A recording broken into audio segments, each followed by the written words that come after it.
The term homosexuality was first used in 1868. Wow! Yeah. No way, man. It was made by some random dude who claimed to be a physician, but was actually a translator. Wow! Yeah. But did anyone use the term? No, not till 1879 when Krafft Ebing started writing about it. And then it spread across the world very slowly, and it got to the English dictionary by 1898. Still loads of people hadn't heard of it by the 1950s. Excuse me, Mr. Blobman, but I am not as well educated as I sound. Who was Krafft Ebing? Some dude who liked to write about how the colonial climate caused the moral degeneracy of European women. Wow! That was a science at the time. It was called sexology. Wow! Yeah. There wasn't really a term like homosexual before all this? Nah. Probably the closest term was sexual invert, which referred to people who did things which weren't considered normal for their gender. It was a pretty broad term, referencing political ambitions in women and a fondness for cats in men. McCavity!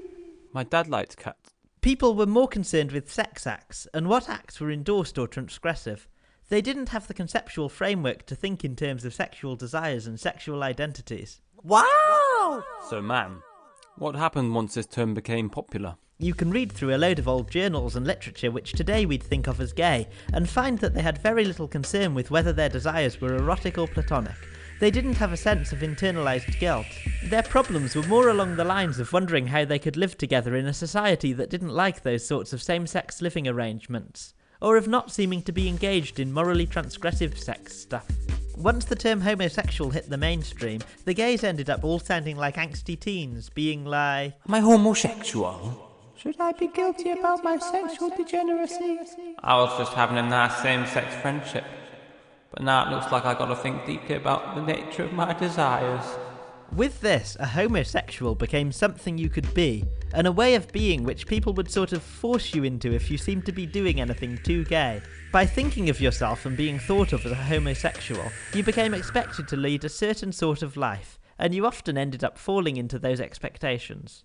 Equally, people who weren't thought of as homosexuals ended up avoiding things associated with homosexuality, and the spread of the term really helped crystallise a notion of homophobia. That's not good, man. No, man. But eventually someone wrote gay is good on a sign and now everything is fine? That's a story for another time, man.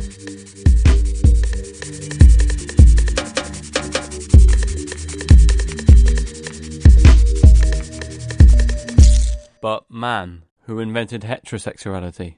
Oh, some dude in 1907 because they wanted a word for the opposite of homosexuality. Wow!